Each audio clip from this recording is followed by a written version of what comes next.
Et mon arrière-grand-père était charpentier de marine à bord d'une goélette.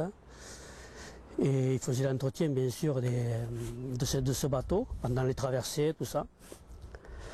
D'ailleurs, j'ai chez moi une maquette faite par lui, qui est exposée chez moi.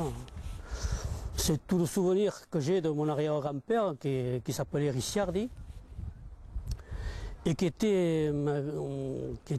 on était parents avec un Ricciardi qui était sur Sète et qui avait aussi un chantier naval, voilà, qui était à la Pointe-Courte, côté. Actuellement, je crois maintenant il y a des usines à la place, quoi. Voilà. Maintenant, mon grand-père, lui, qui s'appelait Bionomo, bien sûr, il est arrivé à l'âge de 7 ans sur 7, à l'âge de 7 ans, mais lui, il s'est mis dans la pêche. Dans la pêche, il avait un bateau-bœuf. Malheureusement, je n'ai pas connu, ne serait-ce que, enfin, à part par des photos, je n'ai pas connu mon grand-père. On est parti de 7, moi j'avais 4 ans quand on est parti de 7 et j'ai aucun souvenir, malheureusement, comme je vous dis, j'ai aucun souvenir de mon grand-père. Mon grand-père était pêcheur et mon père, lui, était apprenti. Bon, avant de partir à l'armée, il était apprenti, même ouvrier chez Aversa. Mais mon grand-père, lui, ne voulait pas. Mon père voulait faire reprendre le bateau de pêche de son père, hein, mais mon grand-père, lui, n'a jamais voulu, en disant que la pêche n'était pas porteur. C'était pénible, et ils n'étaient pas porteurs assez d'argent pour lui, je ne sais pas. Enfin. Et aussi, avant que mon père finisse le régiment, mon grand-père a vite vendu son bateau, de façon que son fils ne puisse pas reprendre, qui était l'aîné. Mon père était l'aîné d'une famille de 4. L'aîné est mort pendant la guerre. Donc mon père a été l'aîné après. Et mon père, lui, voulait reprendre la pêche, mais mon grand-père a vite vendu pour pas que se fasse, quoi. Enfin, mais mon père, lui, a continué son travail de la construction navale, a repris son travail chez M. Aversa. Et il est resté pendant 30 ans. Il y a eu une période d'un an ou deux où il a, je ne sais pas pour quelle raison, il a quitté Aversa, il est allé travailler avec M. Repetto, avec Chantier Repetto. Mais ça, je vous dis, ça n'a pas trop duré. Je ne sais pas pour quelle raison. Voilà. Et puis après mon père, après il y a eu André Aversa, qui est le fils qui est installé. Et mon père, en 1948, a décidé de quitter les chantiers Aversa pour venir sur Metz, s'installer à son compte. Voilà. Dans le magasin, dans l'entrepôt qui avait été acheté 2 ans auparavant par mes grands-parents. Mes grands-parents avaient acheté le magasin pour que son fils puisse s'installer là-bas sur Metz. Voilà, bon, et mon père, bon, quand il est en 1948, il s'est installé sur Metz, et c'est là qu'il a commencé. Il a construit des nacelles à fond plat, puisque dans les temps, lui, bon, il n'y a que le fond plat qui était, la nacelle était le bateau principal. Hein. Il a construit des nacelles, il a construit des barquets, il a construit des légafoles qui servaient pour la pêche, pour les pêcheurs, pour les palourdes, pour la boîte. Hein. Il a construit après, bon, après quand il y a eu la structure, il a construit des gabarres, hein, d'abord. Et des gabarres qui étaient au départ, qui étaient remorqués par des nacelles. Mais après, bon, il y a eu les moteurs au bord, donc après il y a eu la gabarre. Hein, il y a eu le sapinou. Et voilà. Après il y a eu les nacelles à moteur, bon, mais après la motorisation a été aussi dans les nacelles, donc ça a été les nacelles à moteur. Voilà. Mon père avait toujours un an ou même 2 d'avance de commande. Il faut dire qu'il travaillait, mon père a toujours travaillé seul.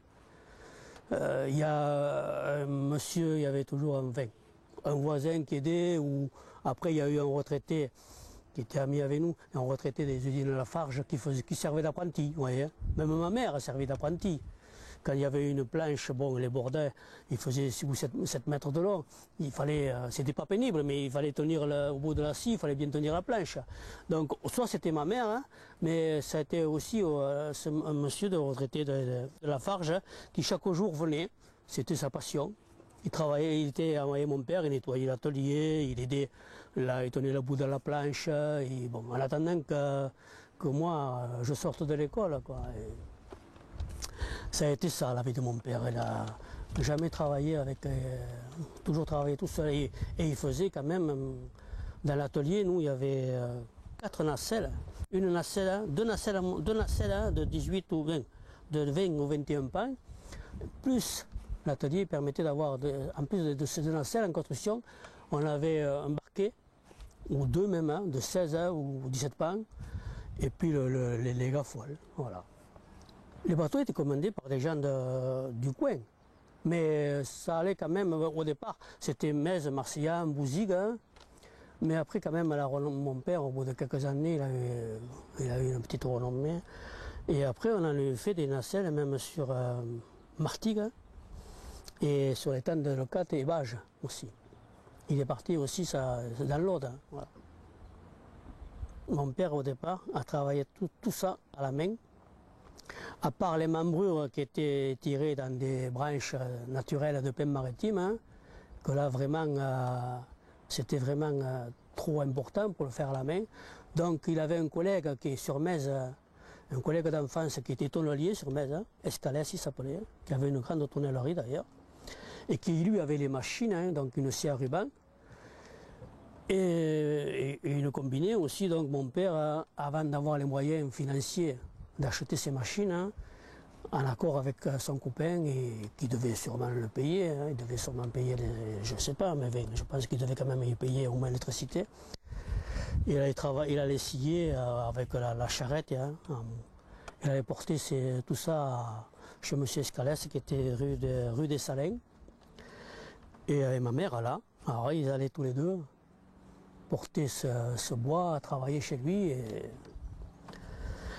Et d'ailleurs, même à l'époque, il y avait le bateau de M. Lacombe, hein, qui faisait la navette, hein, les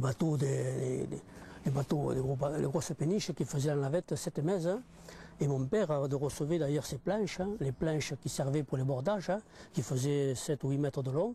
Au départ, recevait ces planches, hein, par ce bateau qui arrivait de chantier de Midi-Bois ou de la Méridionale. À ce moment-là, c'était la Méridionale. Hein, et qui était charrié par ma mère et mon père par une charrette en bois jusqu'à l'atelier.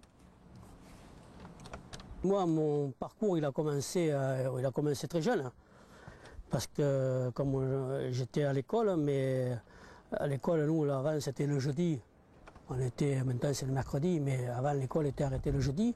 Donc moi, le jeudi, même jeune, c'était avec mon père. Mon père n'a jamais accepté que je sois dans les rues. Il avait raison d'ailleurs, je reconnais qu'un tel avait raison. À l'époque, j'ai trouvé à redire.